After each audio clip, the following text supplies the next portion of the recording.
प्रिय मित्रों, स्वागत है आप सबका आपके अपने चैनल स्टडी विद प्रदीप पे। दोस्तों, जैसा कि आप लोग जानते हैं कि ऑल एग्जाम जीएस प्रिपरेशन में हम लोग पढ़ने जा रहे हैं अनुसूचियां। आज संविधान का ये दूसरा वीडियो है और इसके पहले हम लोगों ने भाग के बारे में पढ़ लिया था। एक बार हम सिलेबस पे एक नज़र डाल लेते हैं जो हमको पढ़ना है। इसके बाद हम अनुसूचियों के बाद हम लोग पढ़ेंगे संविधान के विदेशी स्रोत।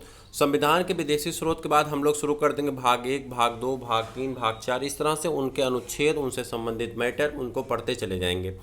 हमारा टारगेट ये है कि हम 30 दिन में संविधान के सभी सेक्शन को पूरा कर लें। उसके तुरंत बाद हम जो करने जा रहे हैं उसके बाद हम लोग करेंगे। इसी के साथ हम आपका जल्दी से स्टार्ट कर देने वाले हैं। इसी के साथ आपकी ज्योग्राफी, फिजिक्स, सब सारी चीज़ें ऐसे क्रमिक रूप से आपको दी जाती रहेंगी। बस आपका सपोर्ट और आपका प्यार इसी तरह से बना रहे। आप अपने दोस्तों को पहुंचाते रहिए और आपके लिए हम लगातार कुछ न कुछ करते रहेंगे।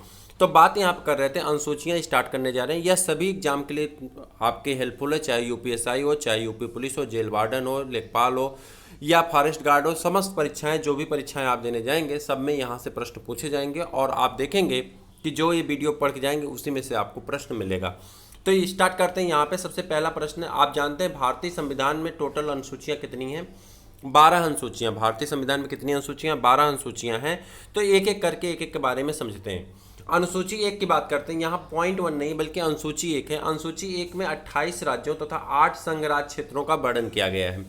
अब कुछ लोगों को कन्फ्यूजन है कि 9 संघ राज्य क्षेत्र हैं, तो आप जाकर के विकिपीडिया पे चेक कर लीजिए। 8 संघ राज्य क्षेत्र हैं, चूँकि 2 संघ राज्य क्षेत्रों को एक में जोड़ दिया गया है। ठीक है, तो इसमें 28 राज्यों और 8 संघ राज्य क्षेत्रों का उल्लेख किया गया है कि इनकी सीमा क्या होगी, इनकी परिसीमा क्या होगी, इनमें कैसे कैसे इनका शासन प्रशासन इत्यादि चीज़ों के बारे में वर्णन अनुसूची 1 में किया गया है। ठीक है, जो ये प्रूव करता है कि भारत क्या है, एक राज्यों का संघ है। ठीक, इसके बारे में हम लोग चर्चा करेंगे जब भाग 1 पढ़ेंगे तब।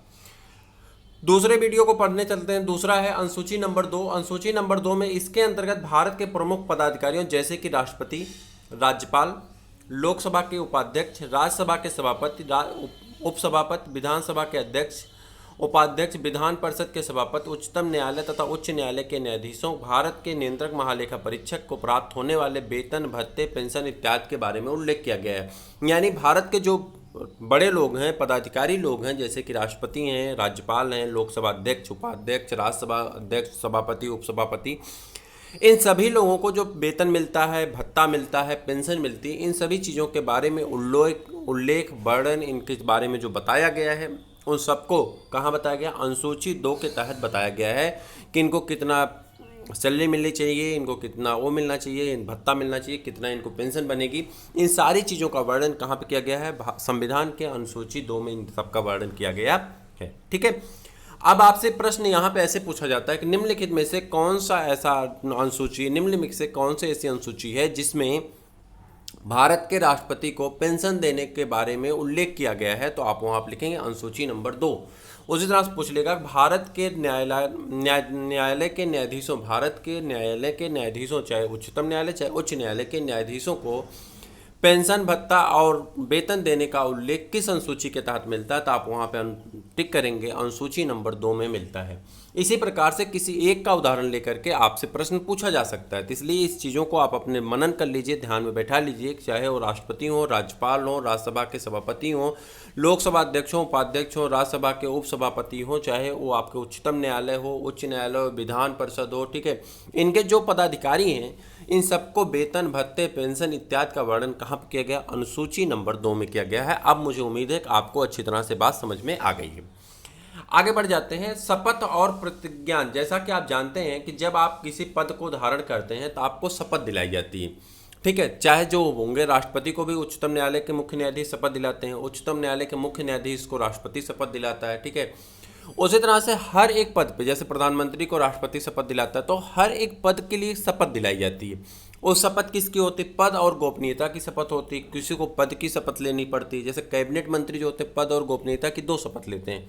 कुछ लोग सिर्फ पद की शपथ लेते हैं कि मैं यहाँ पे भारत के संविधान के द्वारा बनाए गए कानून के अनुसार ही अपने कर्तव्य का निर्वहन करूँगा और जब तक मुझ में क्षमता रहेगी मैं भारत के अक्षुण्ण भारत की जो गरिमा है उसे बनाए रखने के लिए तत्पर रहूँगा, उसका कार्य करता रहूँगा। इस तरह के कुछ शब्द होते हैं जिससे वो अपनी शपथ लेते हैं। तो आपसे जो प्रश्न पूछा जाता है, प्रश्न एक्चुअली में वो कुछ ही लोगों के बारे में पूछा जाता है। जैसे पूछा जाता है कि संविधान का कौन सा अनुच्छेद ऐसा है जो राष्ट्रपति के शपथ के प्रारूप के बारे में बताता है, तो या राष्ट्रपति द्वारा लिए गए शपथ को बताता है, तो आप कहेंगे कि अनुच्छेद 60 में राष्ट्रपति को शपथ के बारे में, जो राष्ट्रपति शपथ लेता है उसके बारे में क्या प्रारूप होगा, क्या चीज़ें होंगी, राष्ट्रपति शपथ किस में लेता है, उन सबका वर्णन कहाँ किया गया, अनुच्छेद 60 में किया गया। यानी आप याद रखेंगे अनुच्छेद 60 के तहत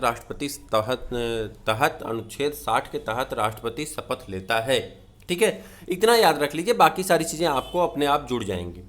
उसके बाद अनुच्छेद 69 में क्या होता, उपराष्ट्रपति को शपथ के प्रारूप के बारे में बताया गया, शपथ लेने के बारे में बताया गया, द्वारा ली जाने वाली शपथ का वर्णन किया गया है। ठीक है, अनुच्छेद 159 में 3 चीज़ें बहुत फेमस हैं यहाँ पे, 3 चीज़ें, राष्ट्रपति, उपराष्ट्रपति और राज्यपाल। हालांकि बहुत सारे लोग हैं, प्रधानमंत्री किस में शपथ लेते हैं, उनका प्रारूप कहाँ है, ये सब जब अनुच्छेद पढ़ेंगे तो उसमें आएगा। बहरहाल यहाँ पे हम 3 चीज़ों पे फोकस कर रहे हैं और ये 3 चीज़ें एग्जाम में पूछी जाती हैं, एग्जैक्ट एज इट इज पूछ लिया जाता है कि निम्न में से किसके द्वारा, किस अनुच्छेद के द्वारा राज्यपाल द्वारा ली जाने वाली शपथ का प्रारूप दिया गया है, तो आप कहेंगे अनुच्छेद 159 में 159 में 159 में इसका वर्णन किया गया है। ठीक है, तो आप ये बात बता देंगे। अब चलें, ये बात आपको क्लियर हो गई। आगे बढ़ते हैं, अनुसूची 4 आती है। अनुसूची 4 में कहा गया है कि इसमें जो है विभिन्न राज्यों, जो आपके अलग अलग राज्य हैं, चाहे 28 राज्य जो हैं, और जो आपके संघ शासित प्रदेश हैं, जो संघ शासित प्रदेश हैं उसमें 2 ही में ऐसे हैं जिसमें राज्यसभा सीट है, वो है दिल्ली और पांडुचेरी। तो इन दोनों में राज्यसभा के प्रतिनिधियों का वर्णन किया गया। राज्यसभा के जो प्रतिनिधि होते हैं इनके वर्णन के बारे में विवरण दिया गया है कि इनका कितनी संख्या होनी चाहिए, कहाँ से आने चाहिए, कितने जनसंख्या पाने चाहिए, इन सब चीज़ों के बारे में। जैसा कि आप जानते हैं राज्यसभा की संरचना का उल्लेख हमारे अनुच्छेद 80 में किया गया। राज्यसभा की संरचना का उल्लेख कहाँ किया गया, अनुच्छेद 80 में किया गया है, जबकि अनुच्छेद 81 में लोकसभा के बारे में चर्चा की गई है। तो अनुच्छेद 80 में राज्यसभा की संरचना के बारे में उल्लेख है। वर्तमान में कुल राज्यसभा में जो सीटें हैं वो सीटें कितनी हैं, 245 हैं। राज्यसभा में कुल सीटें कितनी हैं, 245 है। 230 राज्यसभा सदस्य जो होते हैं, 230 राज्यसभा सदस्य और राज्यों से चुन करके आते हैं। 12 राज्यसभा सदस्य को राष्ट्रपति द्वारा मनोनीत किया जाता है। आपसे पूछा जाता है कि 12 ऐसे पूछ लेगा ना कि राज्यसभा में राष्ट्रपति द्वारा कितने लोगों को मनोनीत किया जाता है, तो आप कहेंगे 12। और लोकसभा में कितने लोगों को मनोनीत किया जाता है, 2 लोगों का। हालांकि इसमें अभी रोक लगी है, बात करेंगे, हम बताएंगे बाद में आपको क्यों रोक लगाई गई है। तो यहाँ पे बात करते हैं, राज्यसभा में 12 लोगों को राष्ट्रपति द्वारा मनोनीत किया जाता है। कितने लोगों को, 12 लोगों को मनोनीत किया जाता है। क्लियर। अब कितने हो गए, 230 हो गए आपके राज्यों से, 12 लोग इधर से हो गए। जो 3 बचते हैं उसमें से आपके यहाँ से संघ शासित प्रदेशों से आ जाते हैं। उसके बाद बात करते हैं यहाँ से अनुसूची 5 में। अनुसूची 5 में किसका वर्णन किया गया, तो उसके बारे में देखते हैं। अनुसूची 5 में अनुसूचित क्षेत्रों और अनुसूचित जनजातियों के प्रशासन के बारे में वर्णन किया गया है। अनुसूचित 5 में अनुसूचित क्षेत्रों और अनुसूचित जनजातियों के प्रशासन और नियंत्रण के बारे में उपबंध किया गया है। अनुसूची 6 में बताया गया है कि इसके तहत असम, मेघालय, त्रिपुरा और मिजोरम, याद रखिएगा, असम, मेघालय, त्रिपुरा और मिजोरम के जनजाति क्षेत्रों के प्रशासन के बारे में उल्लेख है।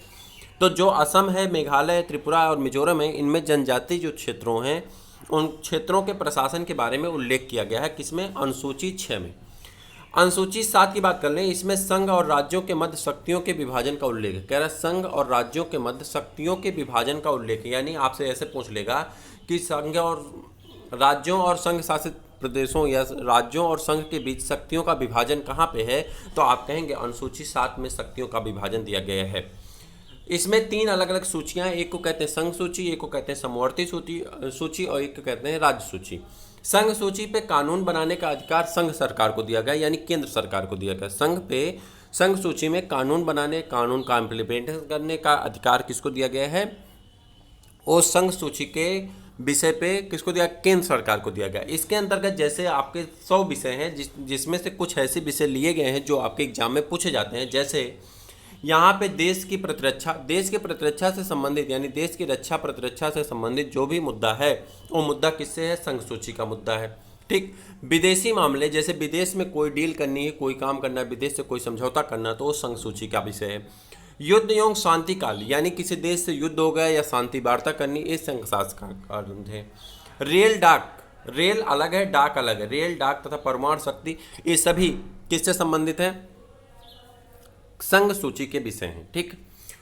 उसके बाद बात करते हैं राज्य सूची का जो विषय है। राज्य सूची के विषय में आपके आ जाते हैं। राज्य सूची के विषय में कानून बनाने का अधिकार राज्य सरकार को दिया गया और राज्य सरकार उस पर कानून बनाती है, उसका अपने राज्य में पालन कराती है। जैसे आप देखते हैं कि संघ सरकार द्वारा कोई ऐसा कानून नहीं बनाया गया है जिस कानून से आप क्या कर सकते हैं, तंबाकू पे, इस पे, दारू पे निषेध किया गया। लेकिन आप देखते हैं कई ऐसे हमारे राज्य हैं, जैसे बिहार है, राजस्थान है, ठीक है, महाराष्ट्र हैं, ये अपने यहाँ क्या किए हैं, इस पे बैन लगा दिए हैं कि यहाँ पे इस तरह के मादक द्रव्य नहीं बिक सकते, उस पर नहीं, रोक लगा दी गई।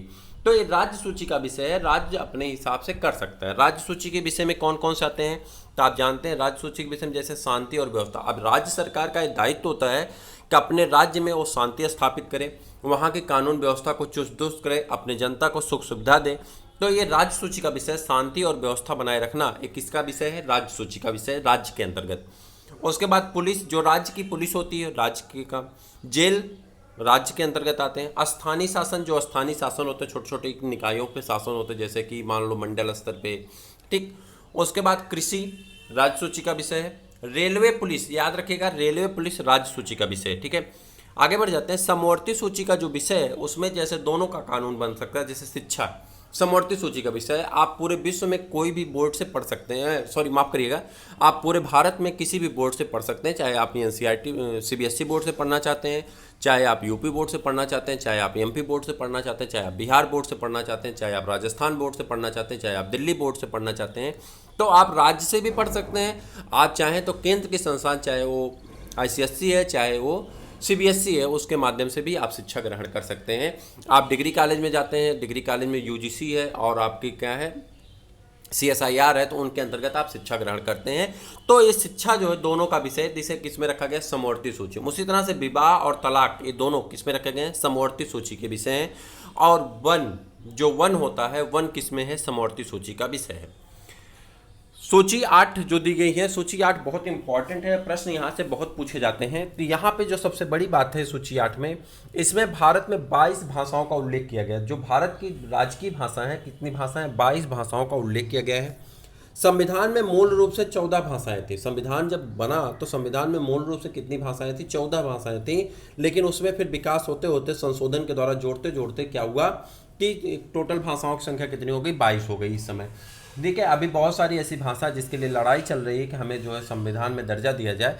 तो देखिए क्या होता है, जैसे आपकी एक भोजपुरी है, बहुत ज़्यादा हिट है, भोजपुरी में बहुत ज़्यादा फिल्में भी बनती हैं, तो उसके लिए मांग चल रही है कि उन्हें जो है संविधान के दायरे में रखा जाए। अब देखिए कब होता है, कैसे होता है, वो बात की बात है। जैसे कि 1967 में सिंधी को 21वें संविधान संशोधन द्वारा क्या कर दिया गया, एक भाषा के रूप में अपना लिया गया सिंधी को। तो 1967 में किसके द्वारा, 21वें संविधान संशोधन द्वारा। 1992 में कोंकणी नेपाली मणिपुर, कोंकणी नेपाली मणिपुरी को 71वें संविधान संशोधन द्वारा जोड़ा गया। जबकि 2004 में संथाली, डोगरी, मैथाली और बोडो को 92वें संविधान संशोधन द्वारा जोड़ दिया गया। और टोटल अब भाषाओं की संख्या कितनी हो गई, 12 हो गई, सॉरी माफ करिएगा, टोटल भाषाओं की संख्या कितनी हो गई, 22 हो गई, 12 नहीं 22 हो गई। टोटल भाषाओं की संख्या कितनी हो गई है, 22 हो गई, ठीक। इसके बाद चलते हैं, अगली अनुसूची है अनुसूची 9। अनुसूची 9 में हम लोग देखते हैं, इस अनुसूची को प्रथम संविधान संशोधन 1951 के द्वारा जोड़ा गया। तो आपसे प्रश्न ऐसे पूछा जाता है कि निम्न में दिए गए में से कौन से ऐसी अनुसूची है जो कि प्रथम संविधान संशोधन द्वारा जोड़ी गई, या कौन से ऐसी अनुसूची जो 1951 में जोड़ी गई, वह कौन से ऐसी अनुसूची है जो स्वतंत्रता के बाद जोड़ी गई, ठीक है, स्वतंत्रता के बाद सबसे पहले जोड़ी गई। इस तरह से प्रश्न थोड़ा सा घुमा फिरा के आता है। तो याद रखिएगा कि स्वतंत्रता के बाद पहली बार जो पहली अनुसूची जोड़ी गई वो 9वीं है, प्रथम संविधान संशोधन में जोड़ी गई वो 9वीं अनुसूची है, 1951 में जोड़ी गई वो 9वीं अनुसूची, ठीक। तो इस तरह के घुमा फिरा के प्रश्न को भी आंसर आपको ध्यान में रखना होगा। तो यहाँ पे बात कर रहे थे, इस अनुसूची को प्रथम संविधान संशोधन 1951 के द्वारा जोड़ा गया। इसके अंतर्गत राज्य द्वारा संपत्ति के अधिग्रहण की विधियों का उल्लेख किया गया है। इसके बारे में हम कभी चर्चा करेंगे, तो इसमें कुछ चीज़ें हैं जो आपको हम बताएंगे, कैसे संपत्ति के अधिग्रहण के बारे में विधियां बनाई गई, तो उसमें हम आपकी चर्चा करेंगे, कभी बताएंगे इसके बारे में डिटेल में। आगे बढ़ते हैं, 10वीं अनुसूची है। 10वीं अनुसूची के बारे में अगर हम चर्चा करें, देखिए यहाँ पे हम आपको ज़्यादा चीज़ें क्यों नहीं जोड़ रहे हैं, ज़्यादा चीज़ें जोड़ेंगे तो आप में कन्फ्यूजन बढ़ती जाएगी। आपकी टू द पॉइंट याद रखना है, जो चीज़ें यहाँ पे बताई जा रही हैं, हम पॉइंटेड क्लास इसीलिए लेके आए हैं क्योंकि यहाँ पे कोर्स बहुत लेंदी है। हमारे कोर्स में जीके दिया गया है, जीएस नहीं दिया गया है। जीके का मतलब है कि आपको उसके बारे में पता हो। जैसे कि मान लो 9वीं अनुसूची कब जोड़ी गई, आपको ही पता है कि 12 अनुसूचियाँ होती हैं। 9वीं अनुसूची 1951 में जोड़ी गई। 8वीं अनुसूची में 22 भाषा होते हैं, ठीक है। 7वीं अनुसूची में संघ, राज्य और समवर्ती सूची का वर्णन किया गया है। पहली अनुसूची में राज्य और क्षेत्रों का वर्णन किया गया। ये सारी चीज़ें आपके दिमाग में रन करनी चाहिए, ठीक है। विशिष्टता का अध्ययन आपको तब करना होता है जब आप यूपीएससी या यूपीपीएससी या बिहार पीएससी या इसका देते हैं, तो उसके लिए हम अलग से एक क्लास बनाएंगे, उसमें हम आपको बताएंगे, सारी चीज़ें पढ़ाई जाएगी। लेकिन अभी हमारा टारगेट कहाँ पे है? हमारा टारगेट तो लेखपाल है, हमारा टारगेट जेल वार्डन है, हमारा टारगेट फॉरेस्ट गार्ड है। तो यहाँ पे हम उतने ही मैटर को कलेक्ट करें जिसमें आपका टाइम भी वेस्ट ना हो और हम टू द पॉइंट ज़्यादा से ज़्यादा चीज़ों को सीख सकते हैं, जो हमारे आने वाले फ्यूचर को एक नए दिशा दे सकता है, उज्जवल ब्राइट फ्यूचर बना सकता है। तो उसके बारे में हमें जानने के लिए हमें क्या होगा, काम की चीज़ें पढ़नी है। फालतू टाइम वेस्ट करके, टाइम को लॉस करके आपको वो चीज़ें गेन नहीं होंगी। उससे हो सकता है मुझे थोड़ी बहुत प्रॉफिट हो जाए, मेरा यूट्यूब ज़्यादा चल जाएगा, लेकिन आप परेशान होंगे। इसलिए उतना ही पढ़िए जहाँ से प्रश्न पूछे जाते हैं, जहाँ से प्रश्न पूछे जाते रहे हैं वो आपके लिए महत्वपूर्ण होगा। मुझे उम्मीद है कि जो चीज़ें जितना हम इंक्लूड कर रहे हैं वो खुद ही अपने आप में विशिष्टता को लिए हुए है। ठीक, आगे बढ़ जाए। 10वीं अनुसूची की बात कर लेते हैं। तो इसमें आपसे पूछता है कि दल बदल संबंधी प्रावधानों का उल्लेख किया गया। अब दल बदल संबंधी प्रावधानों का मतलब जानते हैं कि पहले क्या होता था कि 4 नेता निकल गए, पार्टी टूट जाती थी। अब ऐसी चीज़ें नहीं है, दल बदल से रोक लगा दी गई। इसमें कई चीज़ें हैं, कई प्रावधान हैं। इसे आपको याद रखना है कि इसे कब जोड़ा गया था। सबसे बड़ी चीज़ यही आपका मोस्ट इंपॉर्टेंट थिंग है। पहली तो 10वीं अनुसूची कि इसमें दल बदल संबंधी प्रावधान किए गए हैं। दूसरी कि यहाँ एक कब जोड़ा गया था, तो आप कहेंगे 52वें संविधान संशोधन 1985 के द्वारा जोड़ा गया था। कब जोड़ा गया था? 52वें संविधान संशोधन 1985 के द्वारा। कब जोड़ा गया था? 52 और 85 याद रखिएगा। 52वें संविधान संशोधन 1985 के द्वारा जोड़ा गया था। एक ग्रामीण अनुसूची की बात कर लेते हैं। ग्रामीण अनुसूची में इसमें पंचायतों को शक्तियां तथा प्राधिकार प्रदान किए गए हैं। 29 विषय हैं जो 73वें संविधान संशोधन द्वारा 1992 में जोड़ा गया।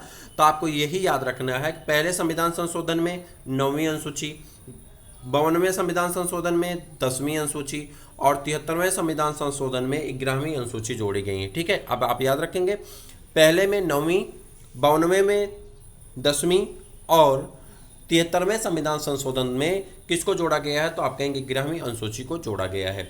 12वीं अनुसूची, और जो अनुसूची आपकी अंतिम अनुसूची है, तो इसकी भी बात कर लें तो 74वें संविधान संशोधन 1992-93 में जोड़ा गया है। और ये 74वां संविधान संशोधन जो हुआ था, इसमें 12वीं अनुसूची जोड़ी गई और 12वीं अनुसूची में जो उल्लेख किया गया है, नगर पालिका की शक्तियों का उल्लेख किया गया है। इसके अंतर्गत शहरी क्षेत्रों और स्थानीय निकायों में कार्य करने के लिए 18 विषय प्रदान किए गए हैं, जो कब जोड़ा गया? 74वें संविधान संशोधन 1992-93 में जोड़ा गया है। तो 4 संशोधन के द्वारा जोड़े गए हैं जो आपसे पूछे जाते हैं। पहले संशोधन 1951 में किसको? 9वीं अनुसूची। 52वें संविधान संशोधन 1985 में किसको? 10वीं अनुसूची। उसका 73वें संविधान संशोधन 1992-93 में किसको? 11वीं अनुसूची। और 74वें संविधान संशोधन 1992-93 में किसको? 12वीं अनुसूची को जोड़ा गया है। तो आपसे प्रश्न अनुसूची से अगर आता है तो मैं पूरी तरह से आश्वस्त हूँ कि आपका प्रश्न कभी भी गलत नहीं होगा। आपने इसे टू द पॉइंट पढ़ा है, समझा है। अब आपको करना क्या है, इसे अपनी कॉपी में नोट कर लीजिए। चैनल पे अगर आपको जुड़ना है तो आप 8004109989 पे आप व्हाट्सअप कर दीजिए, तो हम आपको इसका PDF सेंड कर देंगे, जो PDF आप पा सकते हैं। ठीक है, नीचे डिस्क्रिप्शन में भी PDF लगा दिया जाएगा, बट आप यहाँ से PDF प्राप्त कर सकते हैं अपने व्हाट्सअप के माध्यम से। टेलीग्राम पे भी यही नंबर है, आप टेलीग्राम के माध्यम से, डिस्क्रिप्शन में नंबर दिया गया है, आप वहाँ से नंबर लेकर के व्हाट्सअप कर दीजिए, हम आपको भेज देंगे। ठीक है, तो मुझे उम्मीद है कि वीडियो आपको पसंद आई, आपको क्लास पसंद आई। अगर पसंद आई तो एक लाइक और एक सब्सक्राइब तो जरूर बनता है। अपने दोस्तों को अगर आप इच्छुक हैं तो शेयर जरूर कर दीजिए। किसी ग्रुप में अगर भेजना चाहते हैं जरूर भेज दीजिए। जल्द से जल्द हम लोग जुड़ेंगे, आगे बढ़ते रहेंगे, इसी तरह से आगे बढ़ेंगे। और मुझे उम्मीद है कि सभी लोगों का कल्याण अवश्य होगा। 2020 में आपको गवर्नमेंट जॉब अवश्य मिलेगी। इसी सब उद्देश्य, विश्वास और इसी आशा से कि आप जहां होंगे स्वस्थ होंगे, मस्त होंगे। फिर मिलते हैं किसी और वीडियो में, तब तक के लिए इजाज़त दीजिए। नमस्कार।